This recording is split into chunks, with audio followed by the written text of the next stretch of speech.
ఇప్పుడు వాళ్ళందరూ ఈవిడికి దాసి స్త్రీలుగా మారిపోయారు. వీళ్ళందరూ కలిసి మళ్ళీ ఒక రోజున వనంలో విహారం చేయడానికి వెళ్ళారు. ఆ వనంలో విహారం చేస్తున్నారు. వనంలో విహారం చేస్తుండగా యయాతి మహారాజు మళ్ళీ వచ్చాడు. ఆయన ఎందుకు వస్తుంటాడు అక్కడికి అంటే వేటాడుతుంటాడు. ఆయన మహారాజు కదా, ఆయన వేటకు వస్తాడు. వీళ్ళు ఎందుకు ఎడుతుంటారు? వీళ్ళు వన విహారానికి ఎడుతుంటారు. చూడండి, ఇద్దరికీ ఒకే రకమైనటువంటి అభిరుచి ఉన్నవాళ్ళు ఎప్పుడూ సాయంకాలం 6:30 50 రూపాయల కాగితాలు తీసి పట్టుకుని ఒకచోటే కలుసుకుంటుంటారు. మనిషికి రెండే కాబట్టి ఇచ్చేది, అక్కడే కలుసుకోవాలి. సకుటుంబ సపరివార సమేతంగా వెళ్ళి అక్కడ నిలబడి తరించి, ఇంట్లో నలుగురుంటే ఏ ఇద్దరో వెళ్ళి అక్కడ నిలబడి కప్పం కట్టి అవి తెచ్చుకుని ధన్యులైపోవాలి ఒక 2:30 గంటల పాటు కదా. కాబట్టి అటువంటి అభిరుచులు ఉన్న వాళ్ళు అక్కడే కలుసుకున్నట్టు వేటాడడానికి వెళ్ళిన యయాతి వనానికే వెడతాడు. వనవిహారం చేసేటటువంటి అభిరుచి ఉన్నటువంటి దేవయాని కూడా అక్కడికే వెడుతుంది. మళ్ళీ ఇద్దరూ కలుసుకున్నారు. మళ్ళీ ఈవిడ అహంకారం ఎక్కడ దెబ్బతిందో తెలుసా అండి? యయాతి ఈవిడ వంక చూడలేదు. ఈవిడ వంక చూడకుండా శర్మిష్ఠ వంక చూశాడు. ఎందుకని? శర్మిష్ఠ సౌందర్యవతి కాబట్టి ఆయన ఇంకా పెళ్లి చేసుకోవలసినటువంటి రాజు. ఆమె రాజు యొక్క కూతురు శర్మిష్ఠ కాబట్టి ఆమె వంక ప్రీతితో చూసి ఆయన ధర్మాన్ని పాటించాడు. తను ఒక రాజు. ఈ అమ్మాయి ఎవరు అంటే అసహ్యంగా ఉంటుంది. నీ పేరేమిటని అసలు అడగకూడదు, అందులో భూమిని పరిపాలించే రాజు అంతకన్నా అడగకూడదు. కాబట్టి ఆయన మర్యాద పాటించాడు, ఆయన ధర్మం పాటించాడు. ఒక్కొక్కరు ఎంత జాగ్రత్తగా మనస్సు మీద అధికారం కలిగి పరిశీలనం చేసుకుంటారో చూడండి. ఆయన తొందరపడి ప్రశ్న వేయలేదు. దేవయానితో ఇతపూర్వ పరిచయం ఉన్నవాడు కాబట్టి శర్మిష్ఠ వంకే చూస్తున్నాడు, దేవయాని వంక చూడకుండా దేవయానిని ప్రశ్న వేశాడు. వీళ్ళందరూ ఎవరు, వీళ్ళ పేర్లు ఏమిటి అన్నాడు. ఈమె ఎవరు అని అడగకుండా వీళ్ళందరెవరు అన్నప్పుడు ఈవిడ పేరు చెప్పినప్పుడు ఇది బాగా విందాం, ఇదొక్కటి బాగా గుర్తెట్టుకుందాం. మిగిలిన ఆవిడ చెప్తుంది ఈ చెవులోంచి చెవులోకి పోతున్నారు. ఇది ఆవిడ కనిపెట్టింది. ఓహో, అటు చూస్తూ నన్ను అడుగుతున్నాడు. ఆమె యందు అనురక్తుడై ఆమెని వివాహం చేసుకుంటే ఈమె మహారాణి అవుతుంది, దాస్యం పోతుంది. పైగా అహంకారం కదండి. నేను తను నిలబడి ఉండగా తన వంక చూసి రాజు సంతోషించడమా, నన్నేమో అడగడమా ఆమె ఎవరని? అంటే నాకన్నా ఆవిడ అందంగా ఉంది కదా, అంతే. మళ్ళీ భగ్గుమంది దేవయాని హృదయం అని. ఎంత చిత్రమైన మనిషి అండి దేవయాని నిజంగా.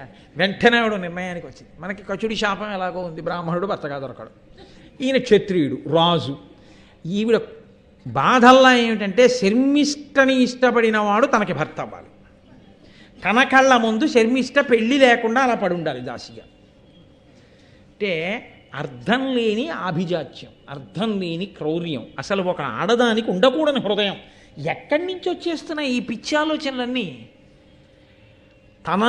తాను అదుపు చేసుకోలేని తన అహంకారంలోంచి ఎన్ని అడగకూడని విషయాలు అడుగుతోందో చూడండి.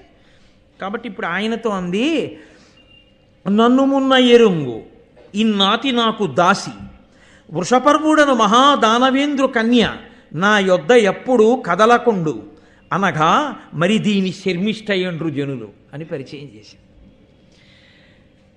నన్ను మున్న ఎరుంగు, సరే నా గురించి నేను చెప్పక్కర్లేదనుకో, నేను నీకు బాగా తెలుసు అంటే అక్కడికి శర్మిష్ఠ ముందు వాళ్ళిద్దరికీ బాగా పరిచయాలు ఉన్నట్టు. ఏమిటి పరిచయం? ఇంతకుముందు నూతిలో పడిపోతే పైకి లాగాడు, అది పరిచయం. అథవా ఆయన వేటాడుకుంటుంటే వీళ్ళు వనానికి ఎడితే ఎప్పుడన్నా చూశారేమో. మనకి భారతంలో తెలుసున్న పరిచయం అంటూ ఏమైనా ఉంటే నూతిలో పడితే పైకి లాగడమే. వెనకటొకడు రాజుగారితో మాట్లాడాను అన్నట్టు. అయిపోయి నువ్వు రాజుగారితో మాట్లాడడం ఏంట్రా? రాజుగారితో నేను మాట్లాడాను కదా, రాజుగారు నాతో మాట్లాడారా అన్నాడు. రాజుగారు నీతో మాట్లాడారా? అవును, రాజుగారే మాట్లాడారు. రాజుగారు నీతో మాట్లాడడం ఏంట్రా? నీకు ఏమి విశేషం ఉందని రాజుగారు నీతో మాట్లాడతారు? ఎప్పుడు మాట్లాడారు, ఎందుకు మాట్లాడారు చెప్పన్నారు. ఎప్పుడు మాట్లాడారంటారవి? రాజుగారు మదగజం మీద వెళ్ళిపోతున్నారు, నేను ఎటో దిక్కులు చూస్తూ వెళ్ళిపోతున్నాను.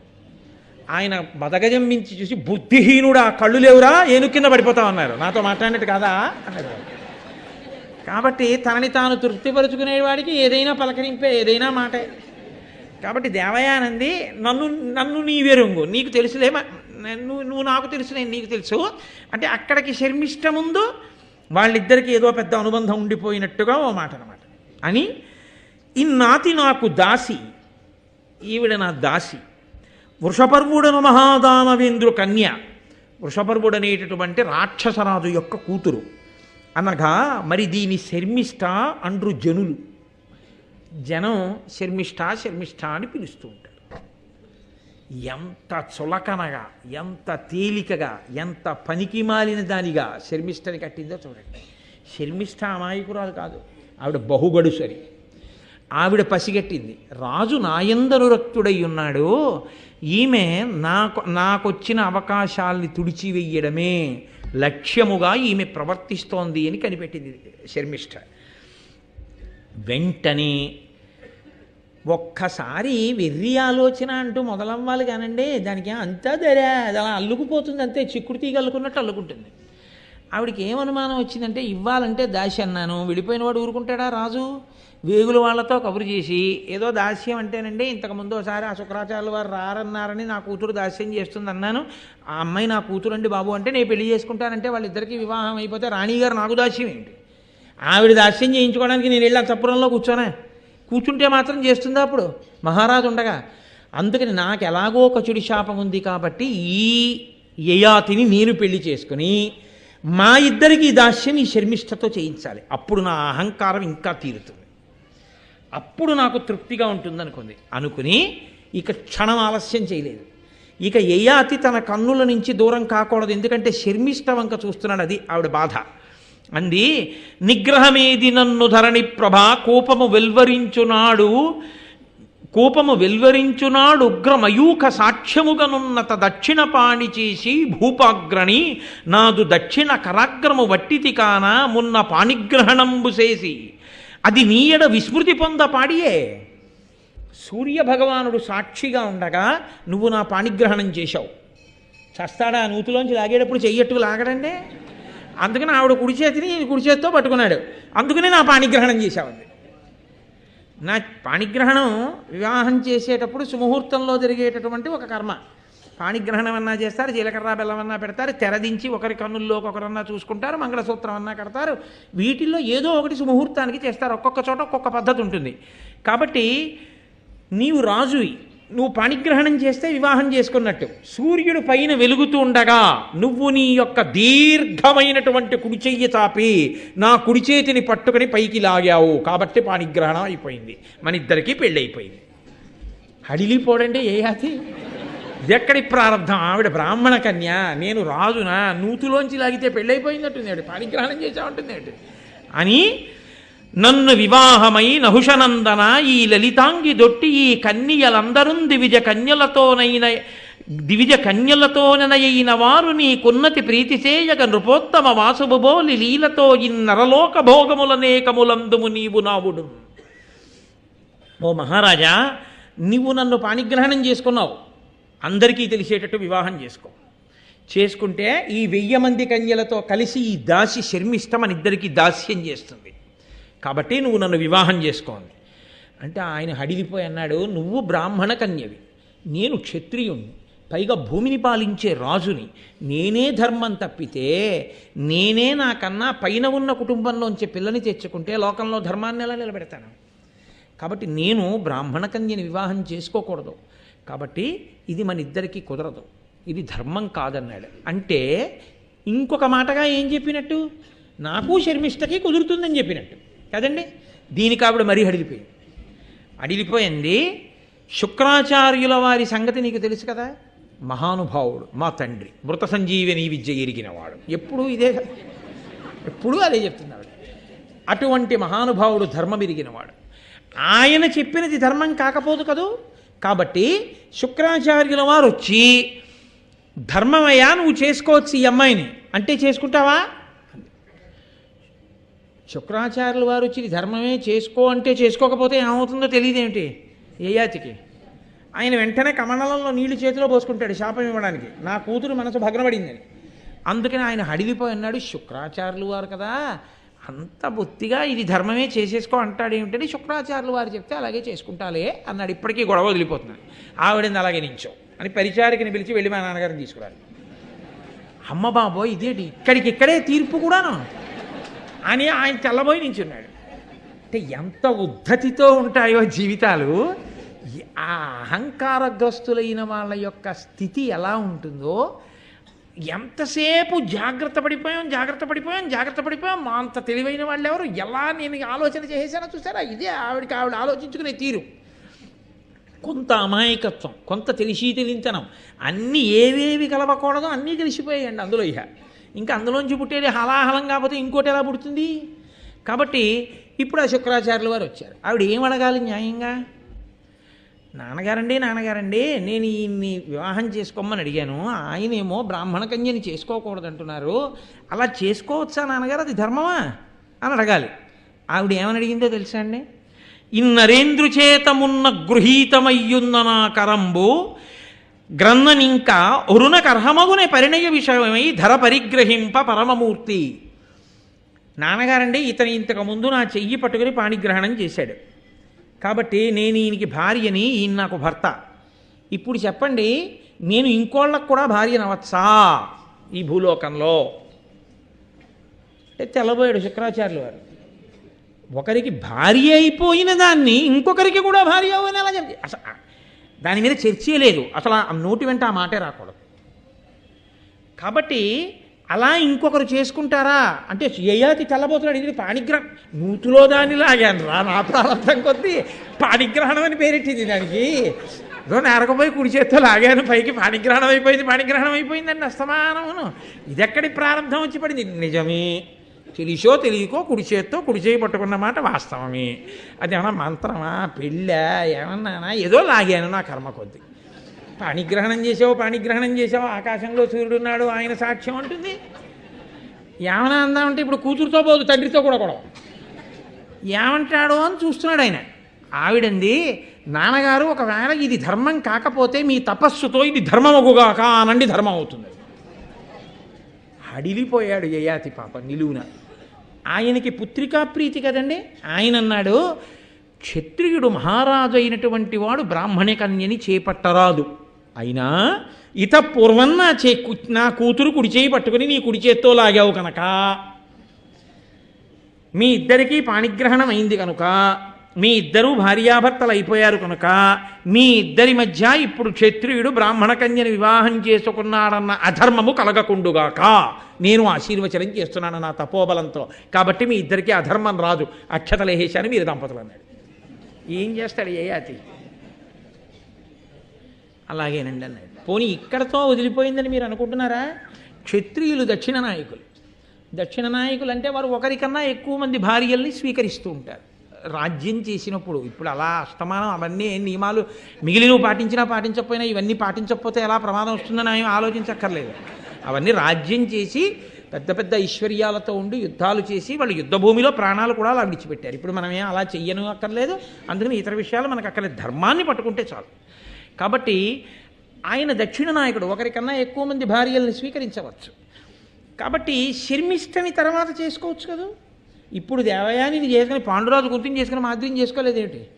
అలా ఈయన చేసుకుంటే శ్రీకృష్ణదేవరాయల వారు ఇద్దరు భార్యలతో లేడైనా, అలా ఈయన తర్వాత శర్మిష్టని కానీ పెళ్లి చేసుకుంటాడేమో అని అనుమానం ఆవిడికి. ఆవిడ బాధల్లా ఏమిటంటే యయాతికి తాను భార్య అయితే ఆవిడికి సరిపోదు, శర్మిష్ట భార్య కాకుండా కూడా ఉండాలి ఆవిడకి, అది ఆవిడ కోరిక. కాబట్టి శుక్రుడి చేత చెప్పించింది ఇంకొక మాటగా, లేకపోతే ఈ మాట శుక్రుడి నోటి వెంట ఎందుకు వస్తుందండి? ఆయన పెళ్ళి అయిపోయిన తర్వాత అల్లుడిని దగ్గరికి కూర్చోబెట్టుకుని కూతుర్ని తీసుకెళ్ళిపోతున్నాడు తన రాజ్యానికి.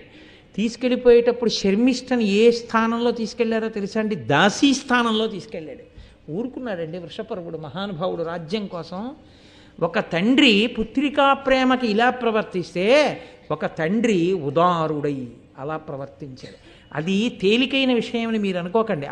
ఆ తండ్రి గుండెలో ఎన్ని అగ్నిపర్వతాలు బద్దలై ఉంటాయో, ఆ పిల్ల గుండెలో ఎన్ని అగ్నిపర్వతాలు బద్దలై ఉంటాయో. తనని అనురక్తుడై చూసినటువంటి రాజు ఆమెను వివాహం చేసుకుని తనని దాసిగా తీసుకెళ్తున్నాడు. పైగా శుక్రాచార్యులు వారు పక్కన కూర్చోబెట్టుకుని చెప్పాడు, నీతో పాటుగా ఈ 1000 మంది దాసీ స్త్రీలని శర్మిష్టని పంపుతున్నాను.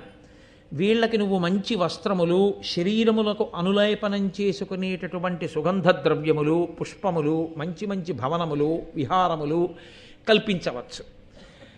వారిని నీ సుఖము కొరకు వినియోగించుకొనవచ్చు అంగీకరిస్తే వారు. కానీ ఒక్క శర్మిష్ట మాత్రం దాసిగా ఒంటికి అంగరాగములు పూసుకోవడం, మంచి బట్టలు కట్టుకోవడం, పువ్వులు పెట్టుకోవడం, మంచి భోజనం చేయడం, మంచి భవనంలో ఉండడం వినా ఎన్నడూ ఆమె యందు నువ్వు భార్యాత్వమును పొందరాదు, ఇది నా శాసనం అని చెప్పాడు.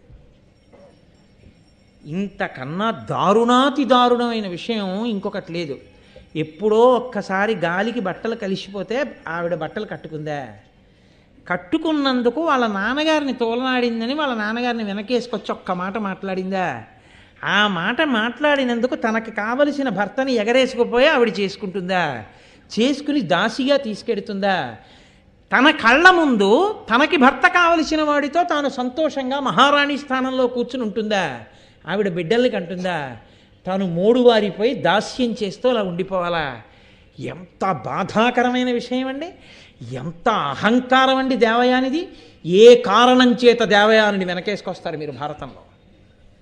అది అమాయకత్వమైన అర్థం లేని అమాయకత్వం, అది హర్షించరాని అమాయకత్వం, దిద్దవలసిన అమాయకత్వం తప్ప అమాయకత్వం అన్న ముసుగులో చేయవలసినటువంటి అపచారం అది కాదు. ఎవరు దిద్దాలో ఆ శుక్రుడు దిద్దలేదు. ఇప్పుడు దిద్దవలసిన వాడు ఎవరైనా ఉంటే భర్తృస్థానంలో ఉన్నటువంటి యయాతి దిద్దాలి. ఎందుకంటే ఆయనకి ఇప్పుడు అధికారం ఉంది కాబట్టి. ఆవిడ్ని తీసుకుని వెళ్ళిపోయాడు. ఆయన మహానుభావుడు, ధర్మాత్ముడు. ఆమెతో కలిసి చాలా సంతోషంగా కాలం గడుపుతున్నాడు. ఈ మిగిలినటువంటి శర్మిష్టని 1000 మంది కాంతల్ని తీసుకెళ్ళి ఒక అశోకవనంలోని హర్మ్యంలో ఉంచారు. వాళ్ళు పాపం ఈవిడికి దాసీత్వం చేస్తున్నారు. ఆవిడ చాలా సంతోషంగా ఉంది. 2 కోరికలు తీరుతున్నాయి. తాను యయాతికి భార్య అయింది, సంతోషంగా ఉంది, మహారాణి అయింది. అహంకారానికి అధికారం కూడా చేరింది. పక్కన అగ్నికి వాయువు తోడైనట్టే తన కళ్ళ ముందు శర్మిష్ట అలా కుమిలిపోతోంది. ఎప్పుడు ఒక్క మాట ఉంది. ఎంత గుర్తు పెట్టుకుందో చూడండి. అలా గుర్తు పెట్టుకుని పగ తీర్చుకునే లక్షణం ఎవరితో తెలుసా అండి? అహంకారగ్రస్తులది. అహంకారం లేనివాడు ఇవాళ ఓ మాట అన్నా రేపే మర్చిపోతాడు. అసలు అంతా గుర్తుండదు. మళ్ళీ వెంటనే ఆ ప్రేమ పొంగి వచ్చేస్తుంది, ఇది కొట్టుకుపోతుంది. అది లేని చోట అహంకారం అలా నిలబడిపోయి ఉండిపోతుంది. కాబట్టి కొంతకాలం అయిపోయింది. కొంతకాలం అయిపోయిన తర్వాత ఆ దేవయానికి యయాతి మహారాజు వల్ల యదువు, తుర్వసుడు అని 2 కుమారులు కలిగారు. శర్మిష్ట ఈ దేవయాని వివాహం చేసుకోవడం, సంతోషంగా ఉండడం, 2 కొడుకులు పుట్టడం, 2 కొడుకులకు తల్లి అవ్వడం, భర్తతో కలిసి సంతోషంగా కాలం గడుపుతూ ఉండడం, ఆ మహారాజ్ఞి అధికారం, ఇవన్నీ చూసి ఒకరోజు బాధపడుతూ ఏడుస్తూ తనలో తాను అనుకుంది, పతిబడసి సుతులబడయ్యగా అతివలు కోరుదురు, కోరినట్టుల తనకున్ పతిబడసి సుతులబడసెను, సతులీ భార్గవికి భాగ్య సంపదనయే. లోకంలో ఏ ఆడదైనా ఏం కోరుకుంటుందంటే తన మనసు తెలుసుకున్నటువంటి మంచి భర్త రావాలి అని కోరుకుంటుంది. కేవలము భర్తృస్థానం ఒక్కటే పూరింపబడితే సరిపోదు. అమ్మా అని పిలిపించుకోవడమే పరిపూర్ణత అని అనుకుంటుంది. ఈ భార్గవి భృగువంశంలో పుట్టిన శుక్రాచార్యుల వారి కూతురు ఒక మంచి పురుషుడికి భార్య అయింది. చక్కటి బిడ్డల్ని కంది, అమ్మ అనిపించుకుంది. ఈమె ధన్యురాలు. నేను మూడువారిపోయిన జీవితం ఉన్నదాన్ని, నాకు భర్త లేడు, బిడ్డలు లేరు. కాబట్టి నా జీవితం ఇలా మూడువారిపోయి అంతరించిపోవలసిందే. కానీ లోకంలో ఎవరికైనా అలా ఉండాలని కోరుకుంటుందిగా అనుకో. కొంతకాలం అయిపోయిన తర్వాత ఇప్పుడు ఎవరి మనసులోనైనా ఒక బాధ, ఒక ఆర్తి అన్నది ఉంటుంది కదండి. కానీ దాన్ని ధర్మబద్ధం చేసింది శర్మిష్ఠ. ఆవిడనుకుంది, ఈ రాజునందు నా హృదయంబు తవిలి ఎప్పుడు నుండు, నన్నీతడు గరము కారుణ్యమున ప్రీతి కలుగయట్లు సూచు, కమలాక్షి భార్గవ కన్యత నిట్లు కోరి ఈతని తనకును పతి చేసుకొనియే, అటుల ఏనుకోరి లోకైక భార దురంధరుడు పరహితుడు ధర్మపరుడు నహుషాత్మజుడు అతని పతి చేసుకుందును. కోరి కోరి యయాతి దేవయానికి భర్త అయ్యాడా? దేవయాని కోరి కోరి యయాతిని భర్తని చేసుకుందా? దేవయాని భర్తని చేసుకుంది. నిజానికి నా మనసు ఆయన యందు నిలబడింది, ఆయన మనసు కూడా నా యందు నిలబడింది. మధ్యలో అడ్డొచ్చింది ఎవరైనా ఉంటే దేవయాని శుక్రాచార్యుల వారి. ఆమె తనంత తాను భర్తని పొందచ్చా, నేను మాత్రం పొందకూడదా? తన మాట విని నేను ఇలా మూడువారిపోవాలా? ఏవి నేను ఎందుకు ఉండిపోవాలి? కాబట్టి నేను కూడా కేవలం ఏదో ఆవిడ భర్తని నా భర్తని చేసుకోవడం నా ఉద్దేశ్యం కాదు. నా యందు అనురక్తుడు కనుక, నా జీవితము పండాలి కనుక, నాకు అమ్మతనం మిగలాలి కనుక ఆ యయాతికి భార్యనై సంతానాన్ని పొందుతాడు. అందులో దోషం లేదు కాబట్టి, ధర్మ విరుద్ధం కాదు కాబట్టి. ఈవిడ వరకు ధర్మం తప్పడం ఎక్కడుందండి? అందులో ధర్మం తప్పడం లేదు. రాచకన్య రాజుని కోరుకుంది. దక్షిణ నాయకత్వంలో రాజులు ఒకరికన్నా ఎక్కువ మంది భార్యల్ని స్వీకరిస్తారు. ఆమె యందు అనురక్తుడు అని ఆమెకి తెలుసు. ఈమె మనసు ఆమెన ఎందున్నది అన్న విషయం చెప్పడానికి ఆవిడ తప్ప మనకు అధికారం లేదు. ఆవిడ చెప్తుంది ఆ విషయం. కాబట్టి ఇప్పుడు శర్మిష్ఠకి ధర్మం లేదు అని అనడానికి వీలు లేదు. కాబట్టి ఒకనాడు యయాతి మహారాజు ఏదో అలా విహారం చేస్తూ అశోకవనంలోకి వచ్చాడు. ఆ శర్మిష్ఠ కనపడింది. ఆవిడంది, రాజా అని పిలవలేదు, యయాతి అని పిలవలేదు, ప్రియా అని పిలవలేదు. నీలగళోపమాన కమనీయ గుణోన్నతి చెప్పజాలు నన్నేలిన దేవయానికి నరీశ్వర భర్తవు కాన నాకునున్ పోలగ భర్తవీవా ఇది భూనత ధర్మపదంబు నిక్కువం ఆ ఆలును దాసియున్ సుతుడు అన్నవి వాయని ధర్మముల్మహిన్. మహానుభావ, నేను నీకు ఒక విషయం చెప్తాను విను. నీలగళోపమాన అని పిలిచింది. నల్లని కంఠమున్న పరమేశ్వరుడు ఎటువంటి వాడో అటువంటి వాడితో సమానమైన వాడా అని పిలిచింది. అది అలా పిలవడం ఏంటి మధ్యలో? అంటే కంఠంలో విషం పెట్టుకున్నటువంటి పరమేశ్వరుడు లోక కళ్యాణం కోసం కంఠంలో విషం పెట్టుకున్నాడు. అది బాధాకరమే ఆయనకి. బాధాకరమైన లోకం కోసం ఆ భారం వహించి ఆయన నీలకంఠుడు అని బిరుదు పొందాడు. నిజానికి నీకు దేవయానికన్నా నన్ను భార్యని చేసుకోవాలని నీ మనసులో కోరిక. కానీ శుక్రాచార్యుల వారి మాట కాదంటే ఇబ్బందులు వస్తాయని నీవు ఆమెని భార్యాస్థానంలో కూర్చోబెట్టుకుని ఎదురుగుండా నేను కనపడుతున్నా ధర్మానికి కట్టుబడి నేను నీ యందు అనురక్తనని తెలిసున్నా ధర్మమన్న గీత దాటకుండా అలాగే ఆ బాధని నిలదొక్కుని నన్ను భార్యాస్థానంలోకి తీసుకోకుండా నిలబడిపోయినటువంటి నీవు దుఃఖమును గుండెల్లో పెట్టుకున్నావు, శివుడు హాలాహలాన్ని కంఠంలో పెట్టుకున్నట్టు. కాబట్టి నీలగళోపమాన, నీతో నేను ఒక ధర్మం చెప్తాను. లోకంలో ఒక వస్తువు ఒకరిదైతే ఆ వస్తువుతో కూడి వచ్చినవి కూడా ఆ యజమానికే చెందుతాయి. నేను ఓ ఉంగరం కొనుక్కున్నాను అనుకోండి, ఓ బంగారం కొట్టుకెళ్ళి ఆయన ఆ ఉంగరం బరువు తూచాడు, దానికి విలువ కట్టాడు, నేను డబ్బు కట్టేశాను, బిల్లు ఇచ్చేశాడు, ఉంగరం ఇచ్చేయడుగా నా చేతికి. దాన్ని ఓ మెత్తటి పెట్టెలో ఉంగరం పట్టడానికి వీలైన గాడిలోకి ఆ ఉంగరాన్ని దింపి, ఏమన్నా ఇందులో పెట్టాను సుమా అనోసారి నాకు చూపించి టక్కున మూసుకునేటటువంటి మూత మూసేసి దాన్నో కవర్లో పెట్టి దానికి 2 పిన్నులు కొట్టి తీసుకెళ్ళండి, శుభం భూయాత్, మళ్ళీ మళ్ళీ వస్తుండాలి మీరు మా కొట్టుకి అంటే. ఇప్పుడు నేను ఆ ఉంగరాన్ని బీరువాలో పెట్టుకుని మళ్ళీ రేపు పొద్దున్న మోటార్ సైకిల్ వేసుకుని ఈ పెట్టే కవరు పట్టుకెళ్ళి ఆయనకి ఇచ్చేస్తానంటే ఆ ఎర్రకాగితం. అదేంటంటే ఎందుకు పట్టుకొచ్చారని అనుకోండి, ఉంగరం ఒకటే కొనుక్కున్నాను కదా మహాశయ, ఇవన్నీ నేను పుచ్చుకోకూడదు కదా అందుకని ఇచ్చేద్దామని వచ్చానంటానా? ఉంగరం ఒకటే నేను కొనుక్కున్నా, ఉంగరంతో పాటు వచ్చిన ఇవన్నీ కూడా నావే. అలా యజమానురాలు వెంట వచ్చినటువంటి దాసులమైనటువంటి మేమందరం కూడా నీకే చెందిన వారము. కాబట్టి ఆమె నీకు భార్య అయితే నేను కూడా నీకు భార్యనైనట్టే. కాబట్టి మహారాజా, ఇది ధర్మబద్ధమైన కోరికే. నేను కన్యని, నీవు క్షత్రియుడవు, మహారాజువు, దక్షిణ నాయకత్వం ఉన్నవాడవు. కాబట్టి నేను పక్కన మహారాజ్ఞీ స్థానంలో కూర్చోపెట్టమని కానీ, సింహాసనం మీద కూర్చోపెట్టమని కానీ, పత్ని స్థానం ఇమ్మని కానీ, యజ్ఞం చేసేటప్పుడు నన్ను పక్కన కూర్చోపెట్టుకోమని కానీ నేను ఈ కోరికలు కోరను.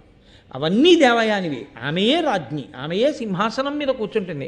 నువ్వు యజ్ఞం చేస్తే ఆవిడే నీ పక్కన కూర్చుంటుంది. కానీ అమ్మ అని పిలిపించుకోవాలన్న నా కోరిక తీరడానికి నీ వంటి దక్షిణ నాయకత్వం ఉన్న సుక్షత్రియుణ్ణి మాత్రమే నేను ఆశ్రయించాలి.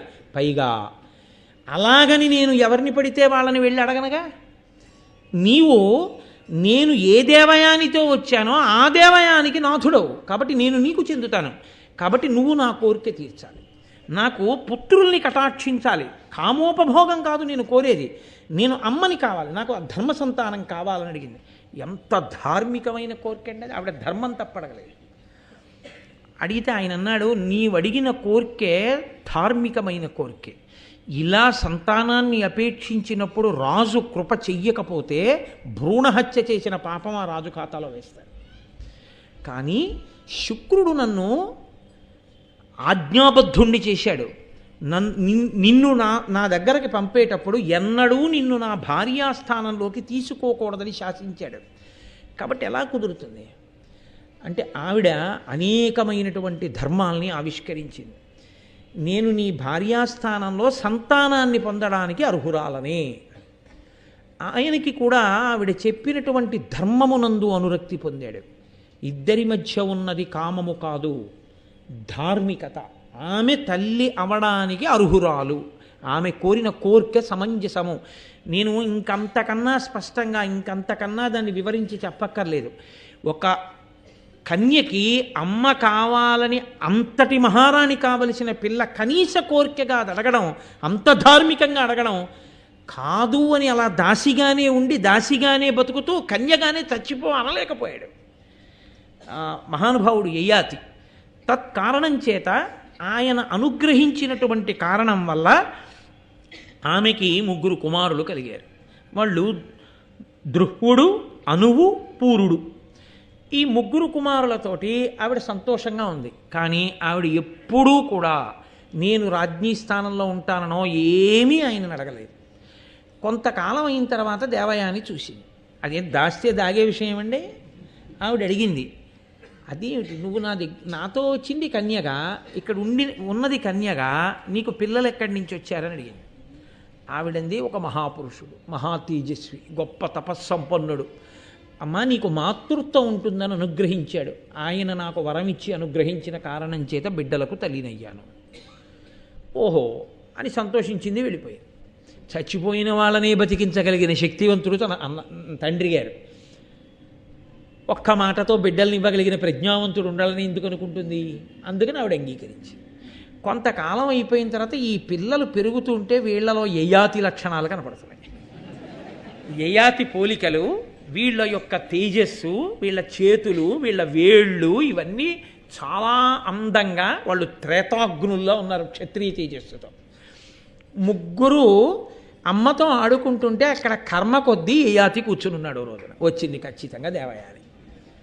వచ్చి ఈ పిల్లలకి తల్లిదండ్రులు ఎవరు అని అడిగింది.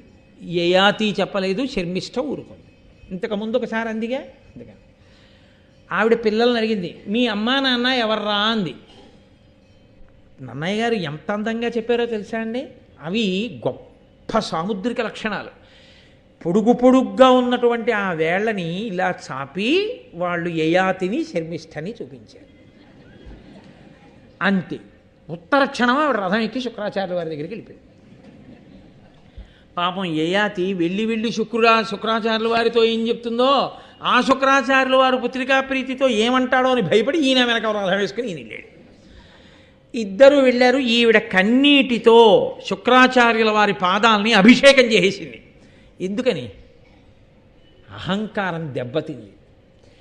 ఏ కోరిక తీర్చుకోవాలనుకుందో అది భంగపడింది. ఆ యయాతి వలన శర్మిష్ఠ 3 కొడుకులకు తల్లి అయింది. ఇది ఆవిడికి జీర్ణం కాలేదు. వెళ్ళి తండ్రి పాదాలు కడిగి అపారమైన వ్యగ్రతతో మాట్లాడేసింది. అలా మాట్లాడితే తండ్రి ఊరుకోడు, మహాకోపం వచ్చేస్తుంది ఆయనకి. నాన్న నువ్వు ఏది జరగకూడదన్నావో అది జరిగింది. ఈయన శర్మిష్ఠ యందు అనురక్తుడయ్యాడు. కాబట్టి ఎంత అన్యాయం చేశాడో చూసావా నాన్న అని ఏడిచింది. పిల్ల అలా బావురుమంటే ఏ తండ్రి మనసు భగ్గుమందండి. ఇప్పుడు గబుక్కుని ఉచితానుచితములు మరిచిపోయి, అంత కోపంలో ఇలా అనచ్చా అన్నది మరిచిపోయి గభాలన తన నోటి వెంట శుక్రాచార్యుల వారు ఒక మాట అనేశాడు. నా కూతుర్ని బాధ పెట్టావు కనుక నీవు వృద్ధుడవగుదవుగాక. ఈ క్షణంలోనే పరమ వృద్ధుడి అయిపోతావు. నాడులు పైకొచ్చి జుత్తు ముగ్గుబుట్టయిపోయి ఒళ్ళంతా గజ గజ గజ గజ వణికిపోతూ చూపు మందగించి పొడిదొగ్గొచ్చి కొద్దిగా ఒళ్ళు వెచ్చనిక్కి ఏమీ కనపడక కదిలిపోతూ ఇంద్రియములన్నీ కూడా జారిపోతుండగా వృద్ధాప్యాన్ని పొందుతాం. ఏమనలేదు దేవయాని. అయ్య బాబాయ్ నాన్నగారండి అదేంటండి అంత శాపం ఇచ్చారు. ఆయన అటువంటి శాపాన్ని పొందితే ఈవిడికి మాత్రం బాధ కాదండి. కానీ ఆవిడ బాధ పొందలేదు. ఎందుకో తెలుసా? ఇప్పుడు శర్మిష్ఠ కూడా సంతోషించడానికి వీల్లేదు. ఇది ఆవిడ బాధ. ఇప్పుడు ఈయనకి వృద్ధాప్యం వస్తే వచ్చింది, ఇప్పుడు శర్మిష్ఠ ఏడవాలి, తను ఏడిచినా పర్వాలేదు. ఎంత క్రౌర్యం, ఎంత పగో, ఎంత అభిజాత్యం, ఎంత అహంకారం దెబ్బతింటే తట్టుకోలేని స్థితో. ఇది అన్న తర్వాత యయాతి చాలా చాలా తెలివైన వాడని చెప్పాలి ఆయన అన్న ఒక్క వాక్యానికి. మీరు జాగ్రత్తగా వినండి, నేను మళ్ళీ అనను ఆ వాక్యాన్ని. అందుకని మీరు ఒక్క మాటే వినవలసి ఉంటుంది ఆ వాక్యాన్ని. నేను 10 మాటల వాక్యం అనక్కర్లేదు, ఒక్క మారే నేను అంటాను. దాన్ని బట్టి వెంటనే శుక్రుడి మనసు ఎందుకు కరుగుతుందో మీరు అర్థం చేసుకోవాలి. యయాతి ఆయన పాదములు పట్టుకుని అన్నాడు, నాకు ఇంకా నీ కుమార్తె యందు ఇంద్రియ చాపల్యము విడవలేదు, నీవు నన్ను వృద్ధుడవు కమ్మని శపించావన్నాడు. దీనికి మళ్ళీ దేవయాని సంతోషపడిపోయింది. అహంకారం కదండి, నేను ఒక్కమారే అంటానని చెప్పాను ఆ వాక్యాన్ని. ఎందుకంటే అటువంటి 10 మాటలు సభాముఖంగా అనక్కర్లా, ప్రాజ్ఞులు మీ అందరూ పరిశీలించగలరు. కాబట్టి వెంటనే శుక్రాచార్యులు వారు అన్నారు, అప్పుడు దేవయాని సంతోషించడం గమనించి, ఓహో ఇతనికి మళ్ళీ యవ్వనం ఇవ్వాలి, ఎలా వృద్ధుడైపోవాలన్నాడుగా. అందుకని అన్నాడు, శర్మిష్ఠ వలన 3 కుమారులు ఉన్నారు, దేవయాని వలన 2 కుమారులు ఉన్నారు. దేవయాని వలన జన్మించిన 2 కుమారులలో ఏ ఒక్కడైనా, శర్మిష్ఠ వలన జన్మించిన కుమారులలో ఏ ఒక్కడైనా నీ వృద్ధాప్యాన్ని తీసుకుని అతని యవ్వనాన్ని నీకిస్తే నువ్వు మళ్ళీ ఏ సుఖములను కోరుకున్నావో ఆ సుఖములను నువ్వు అనుభవించాలనుకున్నంతకాలం అనుభవించి నీ వృద్ధాప్యాన్ని నువ్వు పుచ్చేసుకుని ఏ కొడుకు నీకు యవ్వనం ఇచ్చాడో ఆ కొడుక్కి యవ్వనాన్ని ఇచ్చేసేయి. ఆ రోజుల్లో వాళ్ళకున్న తపస్సు చేత సాధ్యమయ్యేది. ఏమి ఇప్పుడు చచ్చిపోయిన వాడికి కన్ను తీసి బతికున్న వాడికి పెడితే సాధ్యమైంది, ఆ రోజున అది ఎందుకు సాధ్యం కాదని మీరు అనుకుంటున్నారు? ఆ రోజు తపస్సుకి అది సాధ్యమైంది. ఆ రోజు దేవతలే వచ్చి ఎదురుగుండా కూర్చునేవారు అగ్నిహోత్రం దగ్గరే హవిస్సు తినడానికి. కాబట్టి ఈ మాట అని శుక్రాచార్యుల వారి నోటి వెంట వేరొక మాట వచ్చేసింది. అది కదలిక. ఎవరు ధర్మమునకు కట్టుబడ్డారో చిట్ట చివర గెలవవలసిందే. ఆయన అన్నాడు, ఏ కొడుకు నీ వృద్ధాప్యాన్ని పుచ్చుకోవడానికి ఇష్టపడతాడో ఆ కొడుక్కే నువ్వు రాజ్యాన్ని కూడా నీ తదనంతరము ఇయ్యి. అప్పటికి మహారాజ్ఞిగా ఉంది, కానీ తర్వాత రాజమాత ఎవరవ్వాలో, తర్వాత రాజ్యం ఏ వంశానికి వెళ్ళిపోవాలో, ఇప్పుడు శర్మిష్ఠ కుమారులు ముందుకొస్తారో దేవయాని కుమారులు ముందుకొస్తారో అన్నదాన్ని బట్టి ఉంటుంది. తనకే ఒకరు చెప్తే మాట వినే లక్షణం లేనిది తన కొడుకులకు ఉంటుంది. ఆ దేవయాని చెప్తే వింటారా? ఇప్పుడు నాన్నగారు నా కూతురు దాసిగా వెళ్ళిపోతుంది అంటే విన్న కూతురు ఎవరుందో ఆ కూతురు కొడుకుల్లోనే ఎవరో వినాల్సి ఉంటుంది. మాట వినే తత్వం నీకోటి ఉంటే నీ పిల్లలకు ఉంటుంది, నీకే లేనిది నీ పిల్లలకి ఎక్కడి నుంచి ఉంటుంది? ఒకవేళ నువ్వు వెళ్ళి చెప్పినా ఊరుకుందరు పెద్ద, మీరు పెద్ద మాట విన్నట్టు. మీరు ఎన్ని మాటలు అహంకారంతో నాన్నగారు ఎన్ని మాటలు మాట్లాడారు, ఏట్రా వాడు మన అండం ఏట్రా అనేవారు. ఇప్పుడు నేనంటే తప్పు వచ్చిందా అని అనుకోండి, అప్పుడు మీరేమంటారు ఇంక పిల్లలతో? అప్పుడు ఇంక తండ్రికి అనడానికి ఏముండదు. అందుకే శాస్త్రంలో ఏమంటారంటే, కొడుకుకి తండ్రి నోరు విప్పి ధర్మమును చెప్పరాదు. అసలు కొడుకుకి ఎప్పుడు ఏ భయం ఉండాలంటే, నాన్నగారండి మా ఇద్దరిని ఆశీర్వదించండి అని కోడల్ని తీసుకుని వచ్చేస్తాడేమో స్వతంత్రంగా అన్న భయం తండ్రికి ఉండక్కర్లేదు. ఎందుకు ఉండక్కర్లేదో తెలుసా? అసలు నాన్నగారి జీవితం ఒకటి ధర్మబద్ధమైతే మా నాన్నగారు ఇలాంటిది ఒప్పుకుంటారా అన్న ఆలోచన కలిగిన ఉత్తర క్షణంలో కొడుకటువంటి దుడుకు పని చెయ్యడు. దోషం అది కూడా దాటిపోతే అప్పుడు తల్లిదండ్రుల ప్రారంభం అనుకోవాల్సి ఉంటుంది అంతే. కాబట్టి ఇప్పుడు తాను వినలేదు ఎప్పుడు మాట, ఇప్పుడు ఎలా వింటుంది? ఎలా వింటారు దేవయాని పిల్లలు? సంతోషించాడు, భార్యతో కలిసి ఇంటికి వెళ్ళాడు, 5గురిని పిలిచాడు. పిలిచి, ఒరే నాయన, మీ తాతగారు నాకు శాపవాక్కు విడిచిపెట్టాడు, భూసురులాదిగ గల జనులీసుర సేవించిరేని నాకు ఈ వృద్ధాప్యం అకారణంగా వస్తుంది అని నాకు శాపం ఇచ్చాడు. అందుచేత నాకు అకారణంగా వృద్ధాప్యం వచ్చేసింది. దానితో పాటు ఒక విసులుబాటు ఇచ్చాడు. మీలో ఎవరైనా నా వృద్ధాప్యాన్ని పుచ్చుకొని మీ యవ్వనం నాకు ఇవ్వండి, నేను కొన్నాళ్ళు భోగాలు అనుభవించి విరక్తి కలిగిన తర్వాత మీకు మళ్ళీ యవ్వనం ఇచ్చేసి నా వృద్ధాప్యం పుచ్చేసుకుంటా. అలా ఎవరు ఇస్తారో వాళ్ళకి రాజ్యం ఇద్దాం అనుకుంటున్నానన్న మాట మాత్రం పైకి చెప్పలేదు. చెప్పకుండా ఎవరైనా పుచ్చుకుంటారా అని అడిగాడు. ముందు దేవయాని యొక్క పిల్లల్ని పిలిచి, మొదట పుట్టినవాడు కాబట్టి యదువుని అడిగాడు, ఎరా పుచ్చుకుంటావా అని. అంటే పిల్లలు అన్నారు, తగిలి జరయు రుజయు దైవవశంబుననయ్యనేని వానిని అనుభవింతురుగాక ఎరిగి ఎరిగి కడగి అరింటి జేకొందురయ్యా ఎట్టి కుమతులైనా. లోకంలో ఎవరికైనా వృద్ధాప్యం వచ్చినా అనారోగ్యం వచ్చినా ఎవరికి వచ్చిందో వాడు అనుభవించాలి.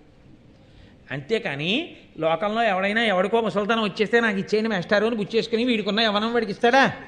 వాడెవడికో జబ్బు వస్తే వాడు అనుభవించాలి. అంతేగాని మీ జబ్బు నాకు ఇవ్వండి అని చెప్పి వాడి దగ్గర జబ్బు వీడు పుచ్చుకుంటాడా? వీడి ఆరోగ్యం వాడికి ఇస్తాడా? ఏమిటన్నా పిచ్చి ప్రశ్న, మమ్మల్ని యవ్వనం ఇమ్మంటా ఏంటి? అసలు అలా అడగకూడదు, తప్పు నాన్న అన్నారు. అంటే ఆయన అన్నాడు, ఒక్కొక్కడిని పిలిచి అడిగాడు, ఎదువు ఇవ్వనని చెప్పేశాడు.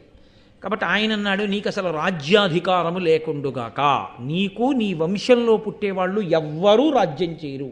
అందుకే యాదవులు రాజ్యం చేయలేదు. కాబట్టి యదువంశమునందున్న వారికి రాజ్యాధికారము లేదు. రెండవ వాడు తుర్వసుని అడిగాడు, ఆయన అంగీకరించలేదు. దేవయాని బిడ్డలు వీళ్ళిద్దరు, అమ్మకి లేనితనం వీళ్ళకి వస్తుందా? కాబట్టి ఆయన అన్నాడు, మీకు ధర్మజ్ఞానము లేకుండుగాక, తండ్రి మాట వినడం గొప్పది అని మీకు తెలియలేదు. కాబట్టి మీకు ధర్మజ్ఞానం లేక ఆటవికులకు రాజులకు దురుగాక. శర్మిష్ఠ కొడుకుల్లో దృహ్యుణ్ణి పిలిచి అడిగాడు, నువ్వు తీసుకుంటావా? ఆయన అధిక్షేపించాడు, నీవు నా తర్వాత రాజ్యాధికారమును పొందకుందువుగాక. నీవు ఎంతసేపు కూడా నదుల దగ్గర సరస్సుల దగ్గర పడవలు తోసుకుని యాత్రికుల్ని ఇట్నుంచి అటు దింపేటటువంటి వాళ్ళ రాజ్యములకు రాజువగుదువుగాక. అనువుని పిలిచి అడిగాడు. ఆయన వృద్ధాప్యాన్ని చాలా చిన్నతనం చేసి మాట్లాడాడు, నీ వంశంలో పుట్టిన ఎవ్వరూ అసలు వృద్ధాప్యమును చూడకుండా మరణించెదరుగాక. కాబట్టి యవ్వనంలోనే మరణిస్తారు నీ వంశంలో. పూరుణ్ణి పిలిచి అడిగాడు. ఆయన అన్నాడు, తండ్రి మాట వినడం, తండ్రికి మేలు చెయ్యడం చెయ్యని నాడు ఈ దేహం ఎందుకు? కాబట్టి నాన్నగారు, నేను సంతోషంగా మీ వృద్ధాప్యాన్ని తీసుకుంటాను, నా యవ్వనం మీరు తీసుకోండి. మళ్ళీ మీకు ఎప్పుడు కావాలి అని అనిపిస్తే అప్పుడు నా యవ్వనాన్ని నాకు ఇచ్చేసి మీ వృద్ధాప్యాన్ని మీరు పుచ్చేసుకోండి అన్నాడు. వెంటనే ఆ పూరువు దగ్గర ఆయన యవ్వనాన్ని పొందాడు. పొంది ఒక 1000 సంవత్సరముల పాటు, ఆ రోజుల్లో ఆయుర్దాయాలు అటువంటి, దశరథ మహారాజు గారు 60,000 సంవత్సరములు బతికాడు. ఒక 1000 సంవత్సరములు భోగములు అనుభవించి ఈ భోగములా అనేటటువంటి వైరాగ్యమును పొంది కొడుకుని పిలిచి ఆయన యవ్వనం ఆయనకి ఇచ్చేశాడు. ఇచ్చేసి వృద్ధాప్యాన్ని పొందాడు. పొంది కొన్ని వేల సంవత్సరములు తపస్సు చేశాడు వానప్రస్థానికి వెళ్ళి. 1 రోజు 2 రోజులు కాదు, కొన్ని వేల సంవత్సరములు పంచాగ్నిహోత్రం మధ్య నీళ్లల్లో అన్నం తినకుండా గాలి తింటూ ఘోరాతి ఘోరమైన తపస్సు చేసి చిట్ట చివరికి సశరీరుడై విమానం ఎక్కి ఇంద్రసభకి వెళ్ళి దేవేంద్రలోకంలో భోగాలు అనుభవించి అక్కడి నుంచి బ్రహ్మగారి సభకి వెళ్ళి కొన్ని కల్పముల పాటు బ్రహ్మగారి లోకంలో ఉండి మళ్ళీ తిరిగి దేవేంద్రలోకానికి వచ్చాడు.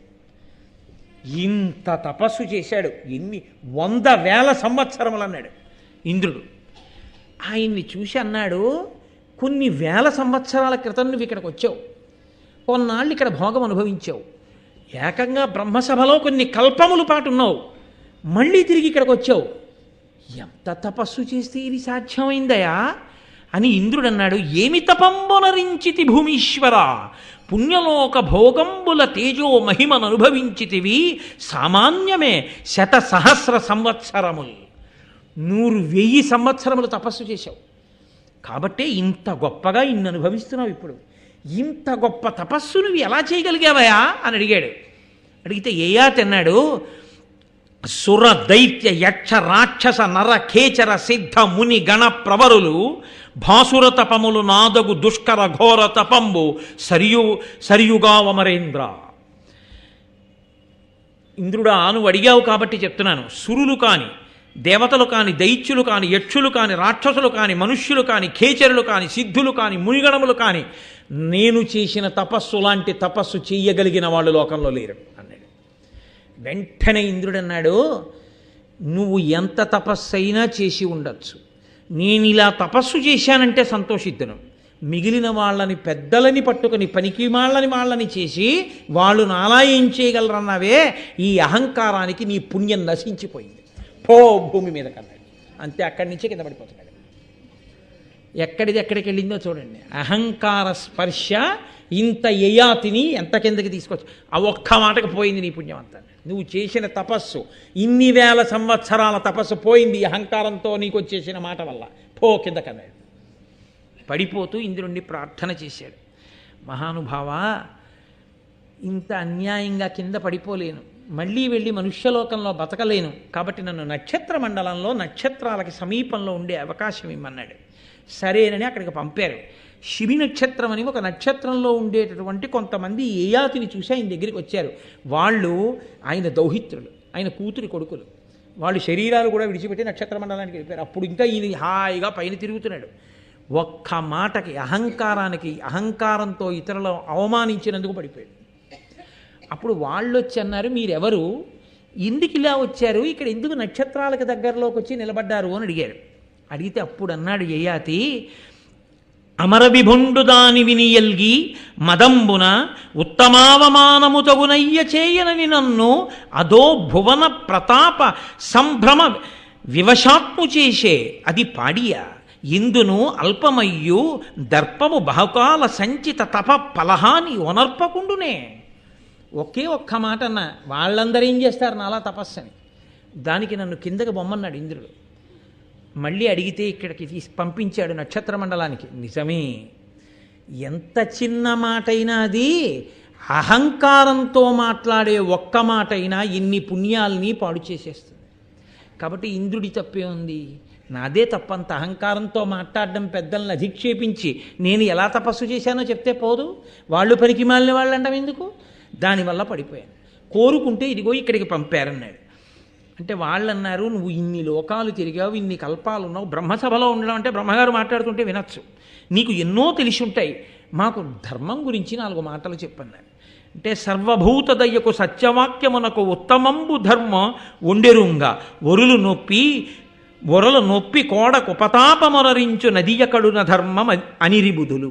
ఆయన అన్నాడు, సర్వభూత దయ, సత్యమైన వాక్యము, ఈ రెండే లోకంలో అత్యుత్తమమైనటువంటి ధర్మాలు. సమస్త భూతముల మీద దయ కలిగి ఉండడం, వాక్కునందు సత్యం ఉండడం, ఇతరులకు బాధ కలుగుతుందని తెలిసి కూడా బాధ పెట్టడం కన్నా పెద్ద ధర్మం లోకంలో ఇంకోటి లేదు అంటూ ఆయన ఒక ప్రసంగం చేశాడు. వేదము ప్రమాణము, వేదము ఎలా చెప్పిందో అలా బతికి గృహస్థాశ్రమంలోకి వెళ్ళి వేదము అనుభవించమన్న భోగములను అనుభవించి, ఈ భోగములు భోగములా అనేటటువంటి ప్రశ్న వేసుకుని దానివల్ల వైరాగ్యమును పొంది వానప్రస్థానికి వెళ్ళి భార్యతో కలిసి తపస్సు చేసి చిట్ట చివర భార్యని కుమారుడి దగ్గరికి పంపి కానీ భార్య శరీరాన్ని కానీ విడిచిపెట్టేస్తే అప్పుడు తాను సన్యాసం తీసుకుని కాషాయం కట్టుకుని ఏ ఊరిలోకి రాకుండా, ఏ పట్టణంలోకి రాకుండా, ఏ గ్రామంలోకి రాకుండా బయట దూరంగా ఊరికి చిట్ట చివర ఎక్కడో ఏ చెట్టు తొర్రలోనో ఉండిపోయి ఆకలేస్తే వ్యాధి వచ్చినట్టు అప్పుడు మాత్రం ఊళ్ళోకి వెళ్ళి ఇళ్ల ముందుకెళ్ళి చెయ్యి చాపి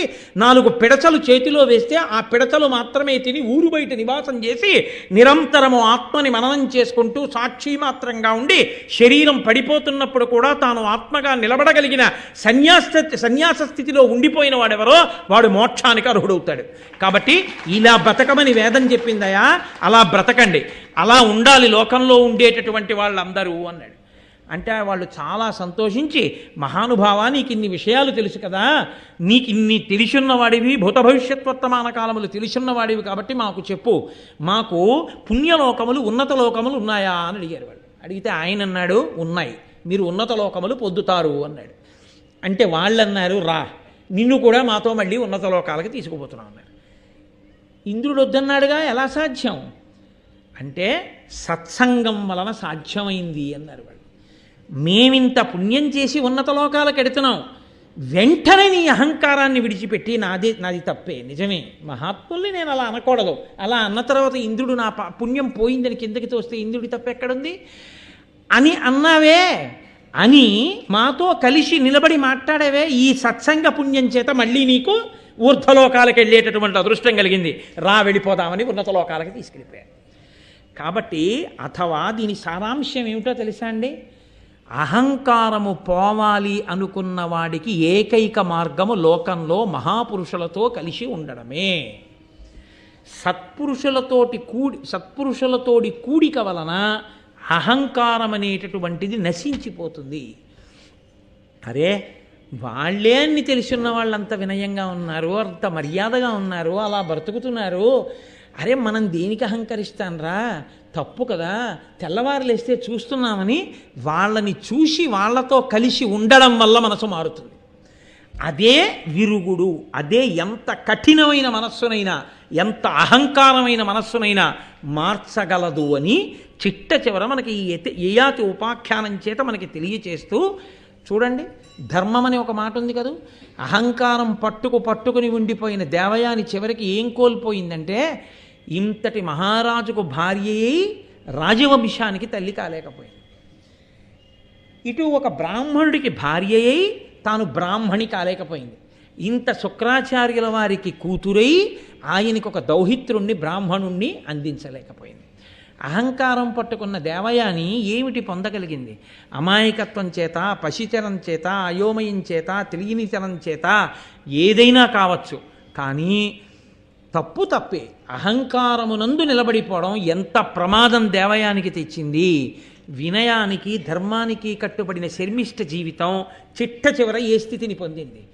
ఆమె మహారాజ్ఞి కావాలని కోరుకోకపోయినా ఆమెయే రాజమాత అయింది. చిట్ట చివర పూరుడికి రాజ్యం ఇచ్చాడు.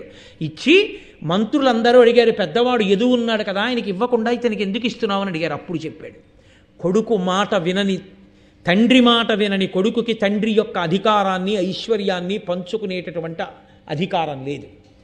నా మాట విన్నవాడు వాడు. శుక్రాచార్యుల వారు అనుగ్రహించారు, భగవంతుడు పలికించాడు శర్మిష్ఠ ధర్మానికి.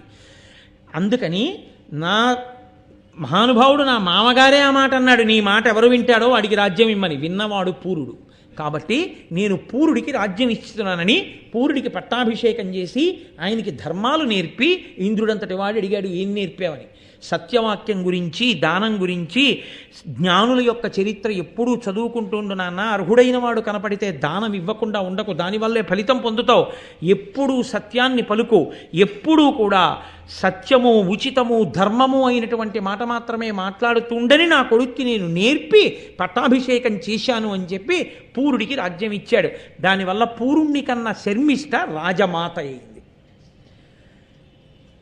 దేవయాని ఇంత రాజుని కట్టుకున్నా తనకి బిడ్డలు ముందు పుట్టినా వాళ్ళకి రాజ్యం ఇప్పించుకోలేకపోయింది. ఏ అహంకారం పట్టుకుందో అదే తన కొడుకులకి రావలసిన సంపదని కూడా పోగొట్టేసింది. ఏమిటి సాధించుకుంది చివరికి? ఏమిటి మిగల్చుకుంది చివరికి? కాబట్టి అహంకారమును దూరం పెట్టుకో. నీ అంత నువ్వు ప్రయత్నం చేయి. నీ అంత నీవు అహంకారమును విడిచిపెట్టలేకపోతే సత్పురుషులతో సాంగత్యం చేయి. మహాత్ములతో కలిసి ఉంటే, వారి మాటలు వింటే, వారి నడవడి చూస్తే, వాళ్ళే అలా బతికినప్పుడు నాకేముందని ఇంత అహంకరించాలని నీవు అహంకారమును విడిచిపెట్టగలిగిన స్థితి నీకు కలుగుతుందని ఒక దివ్యమైన ఉపదేశంతో మహానుభావుడు మన యొక్క శ్రేయస్సు కోరి వేదవ్యాసుడు భారతాంతర్గతంగా ఇస్తే నన్నయ్య గారు ఋషితుల్యుడై ఆంధ్రీకరించి మనని ఉద్ధరించారు.